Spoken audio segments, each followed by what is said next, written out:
Bismillahirrahmanirrahim. Assalamualaikum warahmatullahi wabarakatuh.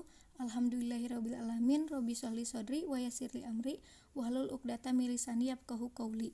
Perkenalkan, nama saya Siti Nurlaila, Program Studi Perbankan Syariah Fakultas Ekonomi Islam Universitas Juanda Bogor. Pertama-tama yang saya hormati Ibu Afiatin Dewi SPMM selaku dosen pengampu mata kuliah Audit Perbankan Syariah, yang mana pada kesempatan ini saya akan sedikit mempresentasikan tentang audit perbankan syariah.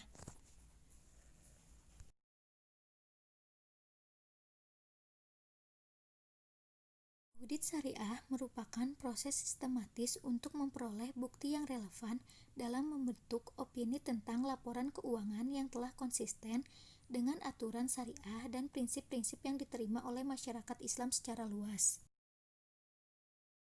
Audit dalam bank syariah dapat dikembangkan ke dalam 3 jenis kegiatan audit pada bank syariah. 1. Audit keuangan syariah.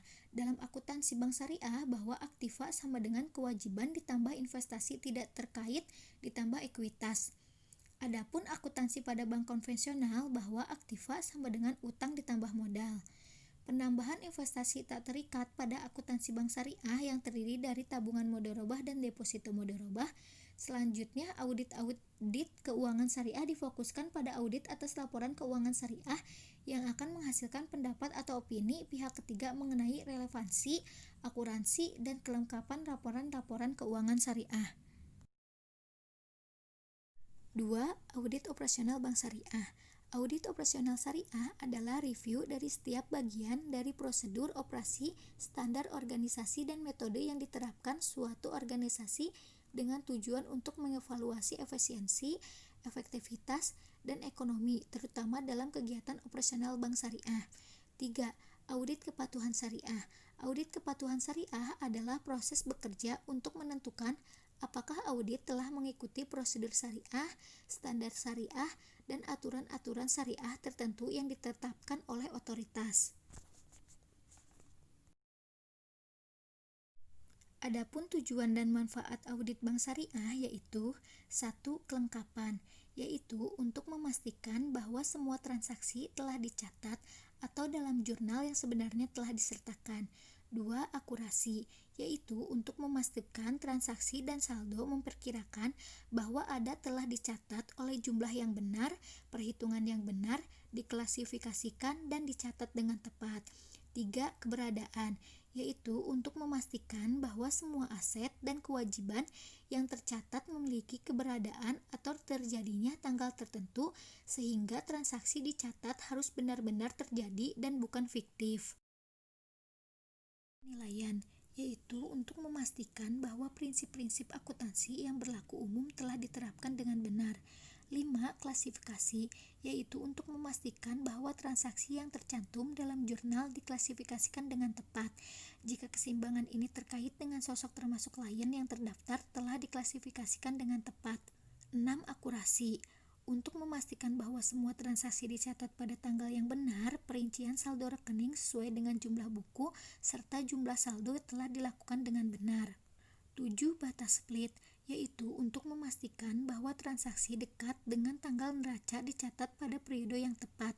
Transaksi ini akan mencatat transaksi dengan cepat mendekati akhir periode akuntansi. 8. Pengungkapan, yaitu untuk memastikan bahwa rekening dan persyaratan pengungkapan berkaitan dengan adil telah disajikan dalam laporan keuangan dan menjelaskan isi dan catatan kaki dalam laporan. Audit syariah memiliki peranan yang penting karena adanya kesadaran yang tumbuh di antara lembaga-lembaga Islam bahwa setiap lembaga harus berkontribusi terhadap pencapaian tujuan dari hukum Islam yang berlandaskan maqasid as-syariah. Adapun contoh kasus audit syariah yaitu studi kasus pada bank syariah di Malaysia, di mana secara insidental internal auditor bank syariah menemukan bahwa bank syariah yang merupakan cabang dari bank konvensional telah melakukan pembiayaan kepada sebuah rumah sakit, namun ternyata terjadi transaksi non-syariah compliance pada rumah sakit tersebut. Sementara pembiayaan itu sudah berlangsung selama 4 tahun dan selama 4 tahun rumah sakit tersebut membayar margin tiap bulan kepada bank syariah. Artinya karena pengelolaan rumah sakit tersebut tidak syariah, maka maka secara tidak langsung bank mendapatkan margin dari penghasilan non-halal dari rumah sakit, sehingga penghasilan bank syariah tersebut bercampur dengan pendapatan halal dan non-halal. Dari kasus tersebut, berdasarkan pada prinsip akuntansi syariah yang full disclosure dan transparansi terhadap akuntabilitas syariah, maka bank syariah dalam laporan keuangannya harus mengungkapkan semua transaksi tersebut terkait dengan pendapatan non-halal selama 4 tahun dengan membuat catatan tambahan atas laporan keuangan tersebut tentang dana penghasilan yang telah digunakan dan dibagikan kepada nasabah dalam bentuk non-halal sebagai bentuk laporan pertanggungjawaban kepada masyarakat dan sesuai dengan standar AAOI FI dan PSAK di Indonesia, dan untuk sisa margin non-halal dari rumah sakit tersebut dikembalikan dalam bentuk sedekah dan memperbaiki akad rumah sakit menjadi syariah compliance. Secara umum, semua produk perbankan syariah terkait dengan isu transparansi akan pendapatan non-halal, baik itu akad murabahah sebagai produk yang paling banyak ditawarkan, potensi penyimpangan di bank syariah akan selalu terjadi.